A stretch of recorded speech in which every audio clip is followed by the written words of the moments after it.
वैसे जितने भी नाम गिनाए, सबसे बड़ा सवाल यह है कि दिल्ली में सिर्फ एक नियुक्ति हो सकती है, यहां 21 हो गए।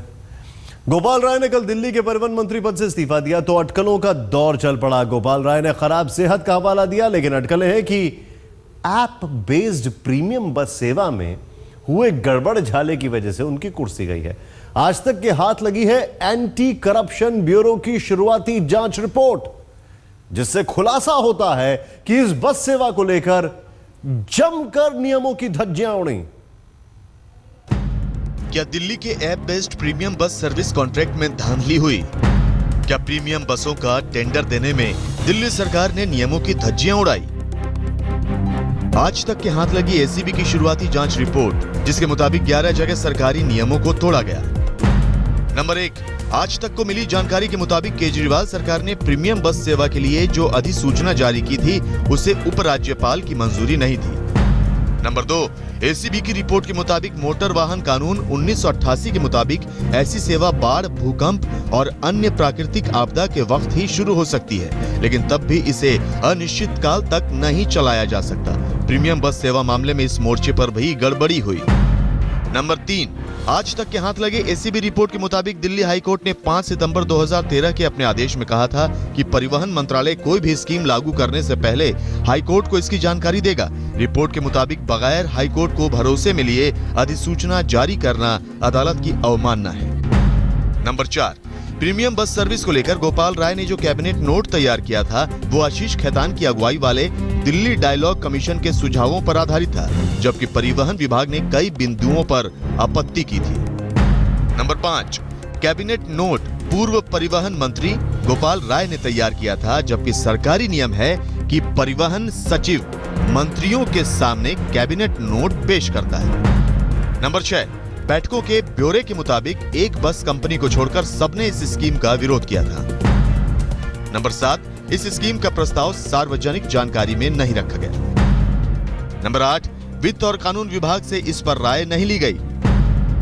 नंबर 9, दिल्ली ट्रैफिक पुलिस से कोई राय नहीं ली गई।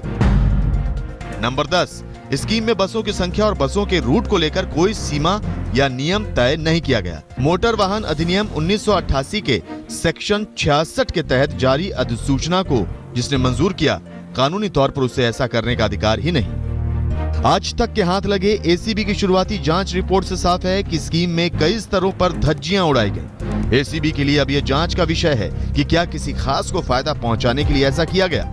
राहुल कंवल, दिल्ली, आज तक।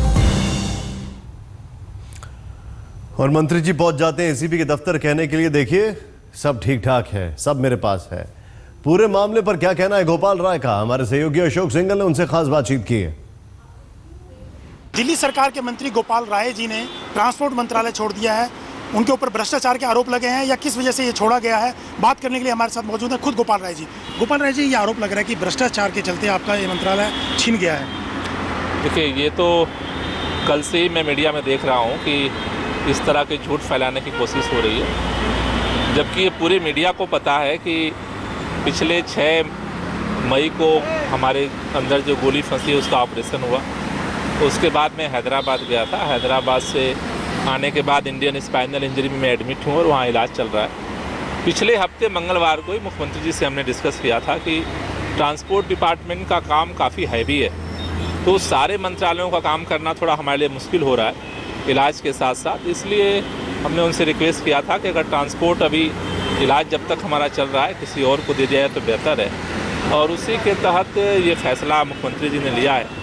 जहाँ तक भ्रष्टाचार की बात है, मैं चैलेंज देके कहता हूँ, प्रीमियम बस सर्विस में जो पॉलिसी बनी है, दिल्ली के अंदर ऑड इवन के बाद पॉल्यूशन और कंजेशन फ्री दिल्ली बनाने के लिए एक मील का पत्थर साबित होगी, और उसमें 1 पैसे का भ्रष्टाचार पूरी भाजपा, सीबीआई, एसीबी मिलकर के अगर साबित कर दे तो मैं पूरी जिंदगी जेल में बिताने को तैयार हूँ। गोपाल राय जी, ये कहा जा रहा है कि आपने टेंडर एक सिंगल वेंडर को टेंडर दे दिया, जो टेंडर प्रोसेस है उसका पूरी तरीके से पालन नहीं किया गया। अब ये भी बात नहीं पता, झूठ फैलाया जा रहा है, और आपको भी ये जानकारी रखनी चाहिए थी कि टेंडर नहीं, अभी पॉलिसी बनी है। पॉलिसी बनी है, पॉलिसी में टेंडर है ही नहीं, ओपन फॉर ऑल है, कोई भी व्यक्ति आ सकता है, और इसमें अपना जो है जिसके पास 50 से अधिक बसें हैं वो इस पॉलिसी में आ सकता है। टेंडर तो प्रक्रिया है ही नहीं इसमें। गोपाल राय जी, आपने कहा हेल्थ ग्राउंड पे आपने मंत्रालय छोड़ा, 5 मंत्रालय अभी भी देख रहे हैं। अगर हेल्थ इश्यू है तो 5 मंत्रालय भी तो आपके पास है ऑलरेडी। नहीं, और जो मंत्रालय हैं और ट्रांसपोर्ट डिपार्टमेंट में बहुत फ़र्क है।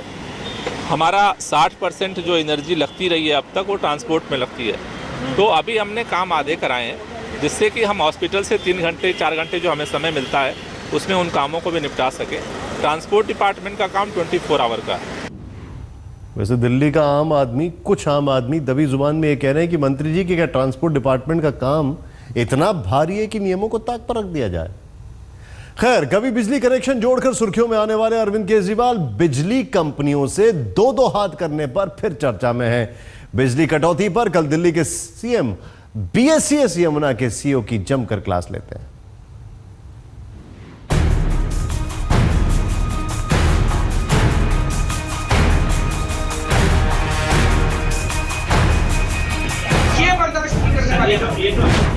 आप कहते हो कि यहाँ पे केबल का फॉल्ट है, मुख्यमंत्री के आ जाने से केबल ठीक कैसे हो जाती है? शहरी के टाइम पे और इफ्तार के टाइम पे प्रॉब्लम क्यों हो रही है? दिल्ली की गद्दी संभालने से पहले बिजली कंपनियों के खिलाफ मोर्चा खोलने वाले अरविंद केजरीवाल एक बार फिर बिजली कंपनियों पर बरसे। आप कहते हो कि यहाँ पे केबल का फॉल्ट है, मुख्यमंत्री के आ जाने से केबल ठीक कैसे हो जाती है? दरअसल सहरी और इफ्तारी के वक्त बिजली कटौती से परेशान सीलमपुर विधानसभा के लोगों ने मंगलवार को विधायक के साथ केजरीवाल से मिलकर बिजली की शिकायत की थी। इस शिकायत के बाद केजरीवाल मंगलवार शाम 8 बजे ऊर्जा मंत्री सत्येंद्र जैन और ऊर्जा सचिव सुकेश जैन के साथ इलाके में पहुंच गए। वहीं पर बीएसईएस यमुना के सीईओ को भी तलब कर लिया। फिर क्या था, इलाके की जनता के बीच सीईओ साहब को सीएम ने खूब फटकार लगाई। आप कहते हो कि यहाँ पे केबल का फॉल्ट है, मुख्यमंत्री के आ जाने से केबल ठीक कैसे हो जाती है? ये दूसरी चीज समझ। तीसरी चीज, शहरी के टाइम पे और इफ्तार के टाइम पे प्रॉब्लम क्यों हो रही है? ये बर्दाश्त नहीं करने वाले। ये जो आपने तीसरी बात नहीं है, ये मेरे लिए भी बहुत सीरियस है। मैं इसको इन्वेस्टिगेट करूंगा और आपको रिपोर्ट दूंगा। गौरतलब है कि मंगलवार को ही दिल्ली के ऊर्जा मंत्री सत्येंद्र जैन ने रिलायंस एडीए के चेयरमैन अनिल अंबानी को तीखी चिट्ठी लिखकर दिल्ली तलब किया था।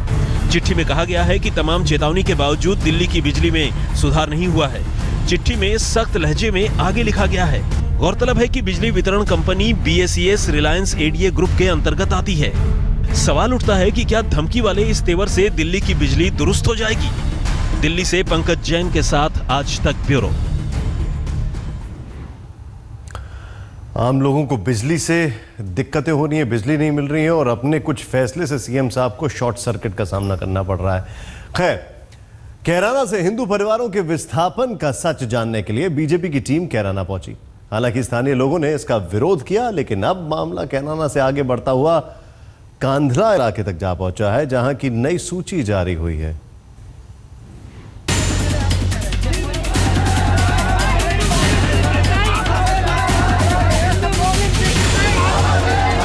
उत्तर प्रदेश के शामली जिले के कैराना में हिंदुओं के कथित विस्थापन की जांच के लिए जब बीजेपी की 9 सदस्यीय स्वयंभू टीम कैराना पहुंची तो सामना स्थानीय लोगों के इस विरोध से हुआ। हिंदू मुस्लिम एकता के नारे लगे।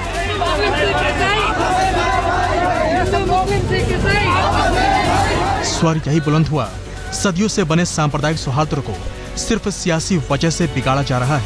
कैराना एक ऐसी ऐतिहासिक जगह है, 1947 से लगा के आज तक इसमें कोई झगड़ा नहीं हुआ है। बार बार ये दोहरा चेहरा नहीं चलेगा। हिंदू और मुसलमान यहाँ इकट्ठे रहेंगे। जो सारा प्रोग्राम रचा जा रहा है 2017 के इलेक्शन के देखते हुए रचा जा रहा है, क्योंकि इससे पहले प्लान कर चुके लोग 2.5 साल से मुसलमान भी प्लान कर सके। बीजेपी के 9 सदस्यों वाली टीम में एक से बढ़कर एक भारी भरकम नाम है। सांसद सतीश गौतम, सांसद सत्यपाल, सांसद राघव लखनपाल के अलावा विधायक सुरेश खन्ना भी हैं, जो इस दल के नेता हैं। टीम का विरोध जरूर हुआ, लेकिन टीम ने यही कहा, हम तो सच्चाई जानने आए हैं। आखिर हिंदुओं के विस्थापन की वजह क्या है? कि उस सूची में तो 346 ही नाम थे और कांधला के 63 नाम थे, लेकिन जो माहौल और जो वातावरण मैंने आज कैराना में देखा है, उससे कहीं ज्यादा लोग कैराना को छोड़ने के लिए आज तैयार हैं।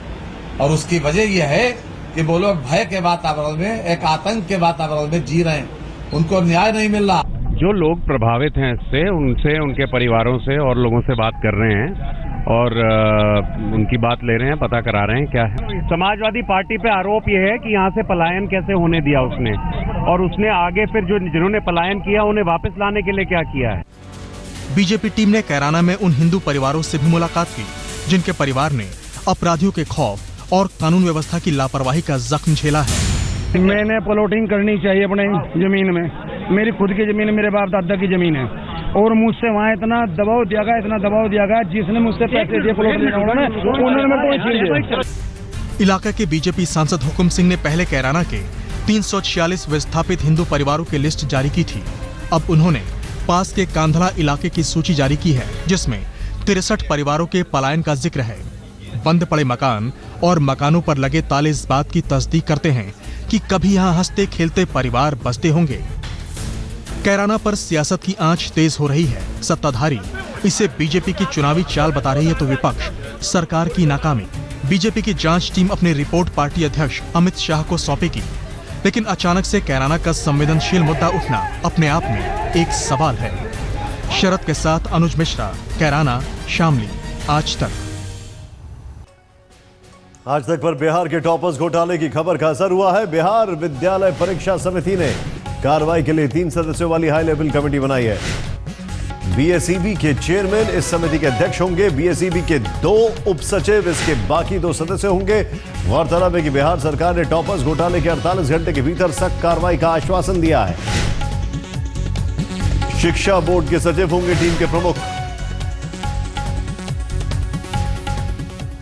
जम्मू में मंदिर में घुसे एक शख्स के बाद मचे बवाल की आगजनी की लपटें तो अब बुझ चुकी हैं, लेकिन इसकी आंच श्रीनगर में विधानसभा के भीतर भी महसूस की गई। हालांकि जम्मू शांत है, लेकिन तनाव की स्थिति बरकरार है। दरअसल ये पूरा विवाद तब शुरू हुआ जब मंगलवार की शाम यहां एक मंदिर में घुसे युवक ने जमकर बवाल किया। इसकी तस्वीरें सीसीटीवी कैमरे में भी कैद होने के बाद जब लोगों ने घटना की जानकारी मिली तो थाने के पास कई गाड़ियां और बसों को फूंक दिया गया। बाद में जानकारी आई कि मंदिर में घुसे शख्स की मानसिक स्थिति ठीक नहीं थी, लेकिन स्थानीय लोगों का इससे इनकार है। वक्त हो गया एक छोटे से ब्रेक का, आप देखते रहिए आज।